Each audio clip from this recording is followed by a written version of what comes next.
Hey there! Welcome to ITV. I'm Ambika Kulbergi.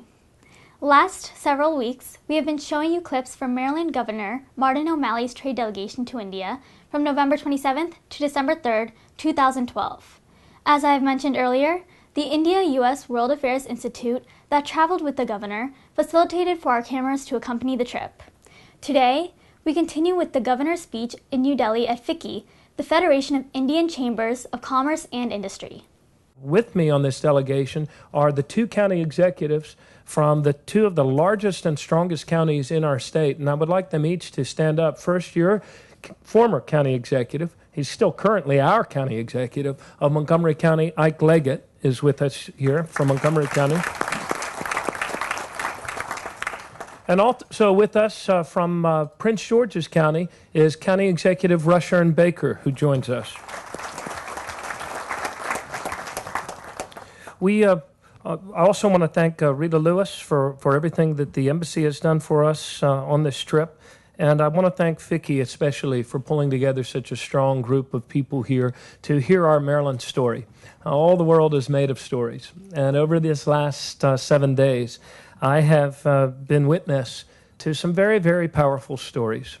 One of them occurred when I was walking through the home in Mumbai of Mahatma Gandhi and touring that residence. A very, very moving experience. And I understand that Mahatma Gandhi played a leading role in getting FICCI going as India began its own industry in answer to colonialism and the fact that so much of the business and resources and commerce had been foreign controlled in India. And Gandhi challenged the business leaders of India to come together to form their own association, to be that powerful voice for industry. He understood that there is no true justice without a job, and that opportunity for all is the goal of our society.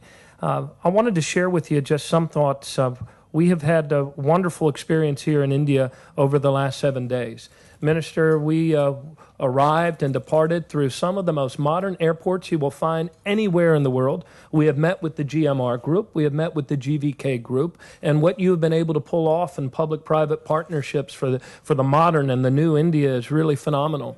Earlier this morning, we checked out of ITC Hotel, which is a platinum certified hotel about sustainability and finding a more harmonious way for humankind to live in balance with the other living systems of this world. Earlier this morning, we were at APITA with FDA officials and Indian officials and people from the University of Maryland talking about the ways that we can create better supply chains for food and food security. Had occasion to meet and hear the story of Jubilant, and I want to thank our sponsors here today, Ajay Khanna, who was with us from Jubilant, and we heard that great presentation from Mr. Agarwal about your experience in Salisbury. I could not tell a better story about Maryland, sir, than the one that you told about Maryland for us. But we have been witnessing quite a number of business signings and partnerships between leaders in India and leaders in Maryland. We believe very, very firmly that there is more that unites us than divides us. The great Marylander Frederick Douglass once summed it up very beautifully when he said over 100 years ago that we are one and our cause is one, and we must help each other if we are to succeed. The context within which he said that was the context that immediately followed our own Civil War and a clash over the dignity of the individual, the rights of man. But what he said then is also true of us in this global economy. We are one, and we must help each other if we are to succeed. So it is great to be with you here in India. We have been working towards sister state agreements, and we met with the chief ministers of Andhra Pradesh and also Maharashtra state. And we hope to be able, Minister, in the spirit in which you articulated those visions, to be able to break through the crust that often, defines national relationships and make more organic these relationships between our people. As you so beautifully said, if our two national governments never did a single thing in agreement, the fact of the matter is our people are coming together. And that's the movement of this whole world, is for greater connection and a greater collaborations. And I look forward to working with you as we make strides in those agreements. We chose to come to India for one reason, and that is it is the only economically responsible course of action for any state in the United States. We must become more engaged in this world economy, and we know that India is a tremendous market, tremendous promise, tremendous demand for the sorts of solutions that innovation and diversity can bring forward to this world. There are many things that we share as Marylanders and as Indians, as Americans and as Indians. But let me speak as a Marylander. In Maryland, we understand that our diversity is our strength. And you understand that as well. We understand that democracy, while it may have its shortcomings, is a better form of government than any other one that's been created on this planet. And so we understand that democracy is the way. We also understand this fundamental truth that's true in economics throughout the development of civilization throughout the world. And it is this: in order to create jobs, a modern economy requires modern investments. You cannot create jobs in a modern economy without modern investments. And that's why we're so proud to witness some signings like with the Chesapeake Investment Group, with Cyberpoint, with Premier Rides, and with Shaladia Associates, and many, many others. Maryland and India are places of great history. We already share many bonds, and there are more than 3,000 businesses in our state that are owned by Indian Americans that employ 27,000 people in our state.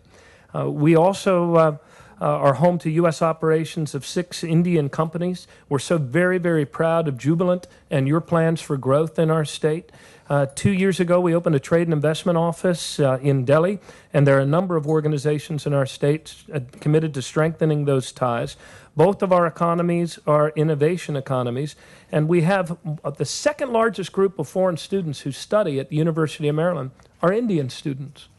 We have some of our leaders of our best universities who have traveled with us, including the president of the University of Maryland, College Park, who has brought with him many leaders at his school, including the dean of the Smith School of Business, who is with us. And we also have the president of Morgan University, who is with us, one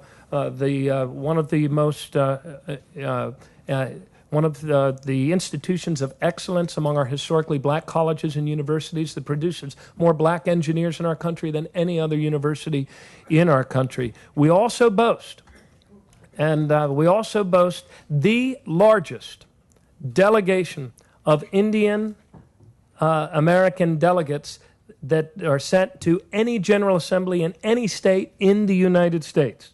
We have a larger Indian American caucus.